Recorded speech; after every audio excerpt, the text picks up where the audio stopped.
नमस्कार दोस्तों, मैं हूं लोकेंद्र सिंह और क्राइम तक में आपका बहुत बहुत स्वागत है। और आज की जो वारदात है वो भी अमेरिका की है और काफ़ी दिलचस्प इस वजह से क्योंकि इन्वेस्टिगेशन बहुत अच्छी हुई इसके अंदर। और महज जो ट्रिपल मर्डर हुआ था, यानी अलग अलग वारदात थी। एक वारदात थी जिसमें एक लड़की का कत्ल किया गया था और उसका रेप किया गया था। दूसरी जो वारदात थी उसमें दो लड़कियां थी, उनका रेप किया गया था और कत्ल किया गया था। तो तीन लोगों को ये जो कातिल था उसने मारा था। और ये जो पूरी वारदात सुलझी है, ये केवल जो तीन बॉडीज़ मिली थी उनके ऊपर से धागे के कुछ टुकड़े जो थे वो पुलिस को मिले थे। और वो जो धागे के टुकड़े थे वही जो कातिल है उसकी गर्दन का फंदा बन गए। शुरुआत करते हैं। बात है 9 सितंबर 1996 की। वॉशिंगटन डीसी से करीबन 112 किलोमीटर दूर एक शहर है जिसका नाम स्पॉट सिल्वेनिया है। स्पॉट सिल्वेनिया में एक लड़की सोफिया, जिसकी उम्र 16 साल थी, वो अपने घर का जो पोर्च था, आगे वाला जो हिस्सा था, उसमें बैठ के अपना होमवर्क कर रही थी जब तक उसके माँ बाप ने उसको देखा था। और कुछ देर बाद जब माँ बाप बाहर आए तो देखा कि जो सोफिया थी वो गायब थी। काफ़ी ढूंढा गया, इधर उधर भी ढूंढा, काफ़ी जो भी उसके जानने वाले थे, दोस्त यार, मिलने वाले रिश्तेदार, उन सब से पता किया गया सोफिया के बारे में, लेकिन कोई खबर नहीं मिली। लिहाजा जो परिवार था उसने पुलिस जो थी उसको मैसेज किया और पुलिस भी मौके पे पहुंची। पुलिस ने भी काफ़ी छानबीन करी, मिसिंग रिपोर्ट दर्ज करी। उसके बाद काफ़ी जो एरिया था उसमें ढूंढा गया। काफ़ी वक्त गुजर गया, यानी करीबन एक महीने से भी ज़्यादा का वक्त गुजर गया।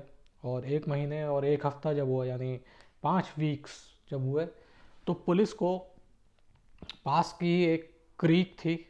क्रीक जो एक कहा जाना चाहिए, क्रीक का मतलब ये रहता है कि जिसमें घास भी उगाती है और पानी भी रहता है, उस तरीके की जो वाटर बॉडी होती है उसको क्रीक बोला जाता है।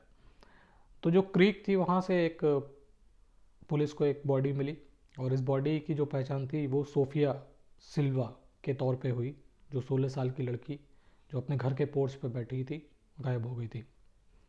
पुलिस ने तफ्तीश आगे बढ़ाई और तमाम जो सोफिया से जुड़ी चीज़ें थीं उनके बारे में पता करने लग गई। और लेकिन केस जो था वो बिल्कुल ब्लाइंड था। पुलिस ने आसपास कोई विटनेस मिल जाए, कोई ऐसा चश्मदीद मिल जाए जिसने सोफिया को किसी के साथ जाते हुए देखा हो, या फिर कोई सोफिया को अगवा करके ले जा रहा हो, इस तरीके की लोगों को पुलिस ने ढूंढना शुरू किया। लेकिन कुल मिला के पूरा केस ब्लाइंड था। कुछ वक्त ही गुजरा था कि अचानक जिस तरीके से सोफिया गायब हुई थी वैसे ही दो और लड़कियां जिनकी उम्र 12 और 15 साल थी, ये दोनों बहनें थीं। एक का नाम कैटी था और दूसरे का नाम क्रिस्टिन था। कैटी और क्रिस्टिन लिस्क जो थी, ये अपने बस ये अपने जो स्कूल बस थी उससे ये लोग उतरी और उसके बाद ये अपने घर की तरफ जा रही थी और अचानक रास्ते से ये दोनों बहनें गायब हो गई। इस मामले की भी इत्तला पुलिस को दी गई।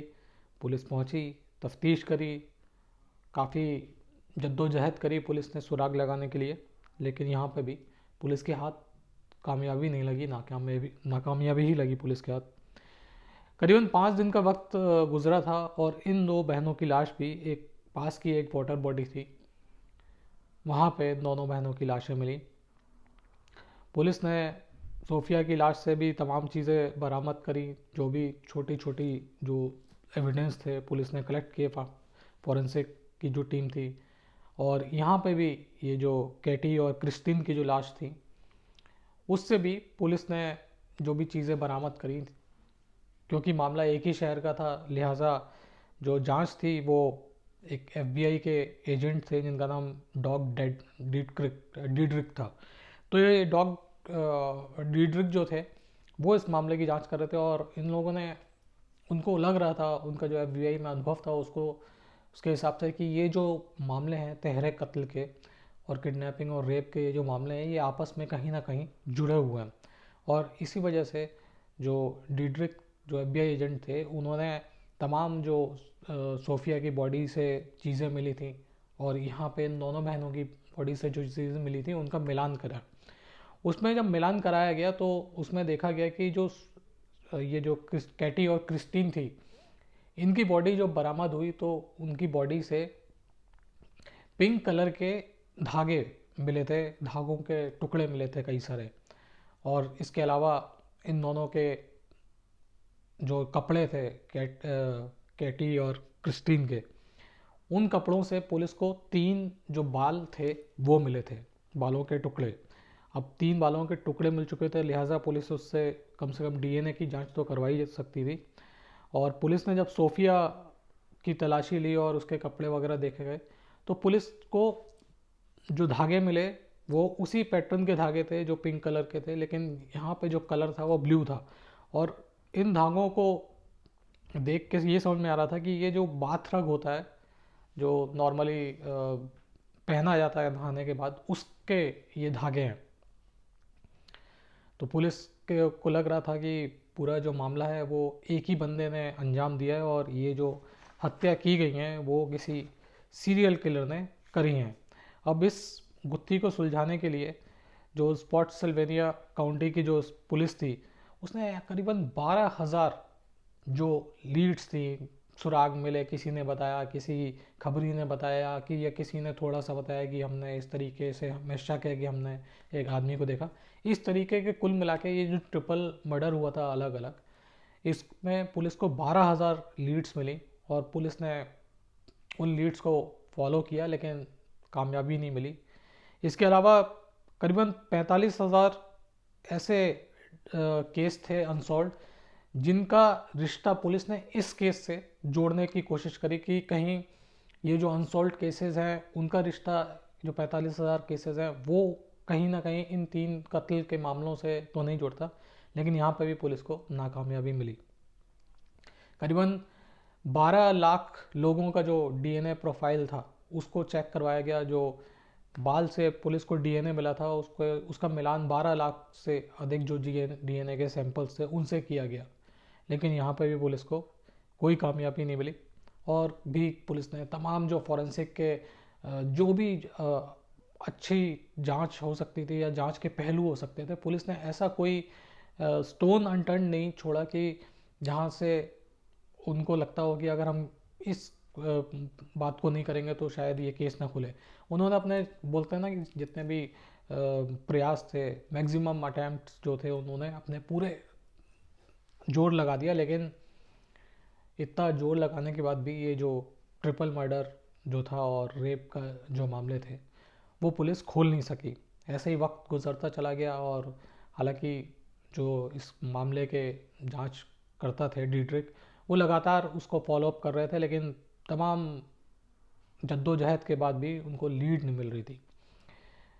ऐसे ही करके 5 साल का वक्त गुजर गया और जून 2002 में पुलिस को एक लीड मिली। वो लीड इस तरीके से मिली कि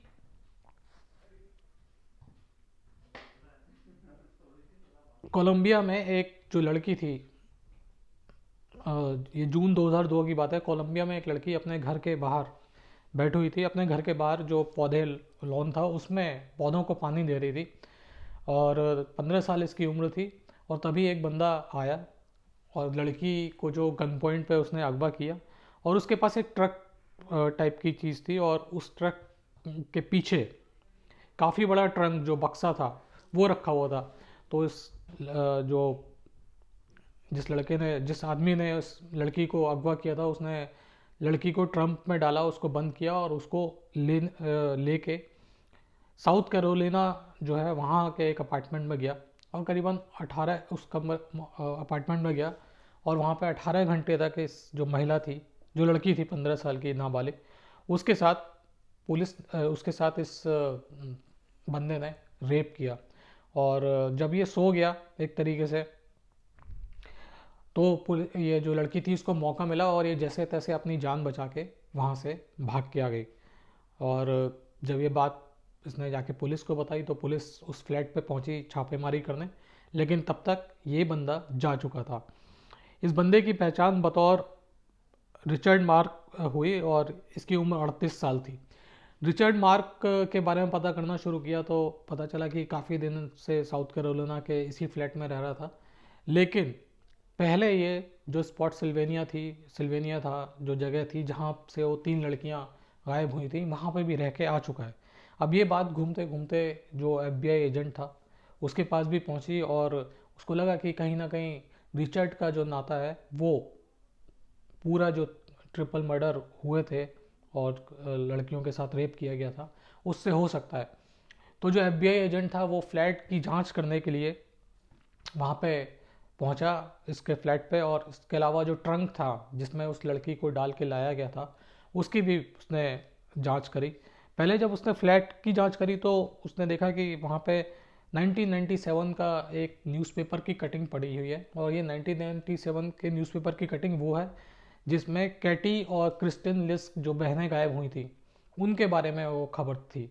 तो अब जाहिर सी बात है ये जो रिचर्ड है इसको उस कटिंग से क्या लेना देना, तो ये पूरा एक तरीके से रिचर्ड को उस ट्रिपल मर्डर से जोड़ रही थी, और पुलिस को और FBI एजेंट को लग रहा था कि हम बिल्कुल सही रास्ते पे, और अब बस जैसे ही रिचर्ड इनके हाथ में आएगा वैसे ही ये जो रेप और मर्डर का मामला है वो खुल जाएगा।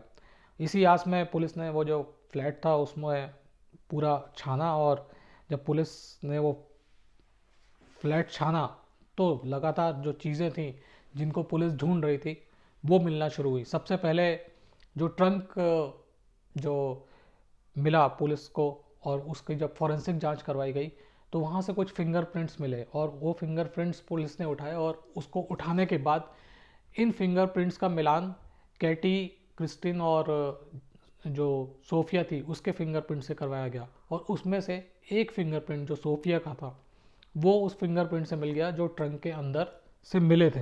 तो अब बिल्कुल ये तय हो गया था, एक तरीके से एस्टेब्लिश्ड हो गया था कि रिचर्ड ही वो आदमी है जिसने ये वारदात करी थी, और अब पुलिस को रिचर्ड को ढूंढना था। पुलिस ने अपना जाल बिछाया, और करीबन 2 दिन बाद पुलिस को इन्फॉर्मेशन मिली कि ये रिचर्ड जो है वो कहीं पे आया हुआ है। पुलिस ने पीछा किया, काफ़ी लंबी चेज़ हुई, ये गाड़ी भगाता रहा, पुलिस भी इसके पीछे भागती रही, और एक जगह आकर पुलिस ने रिचर्ड को घेर लिया। लेकिन जब पुलिस ने रिचर्ड को घेरा तो उसने खुद के सिर में गोली मार ली, और उसको अस्पताल में फिर भर्ती करवाया गया।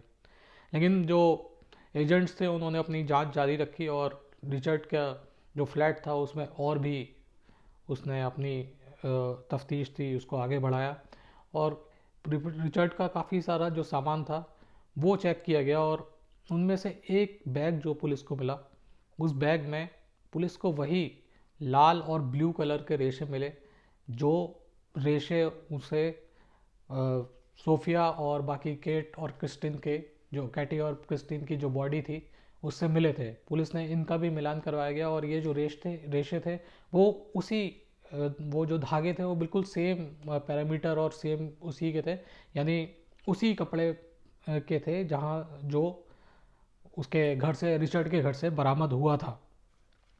तो तमाम जो चीज़ें थी वो पुलिस ने उसका मिलान किया, और आखिरकार ये जो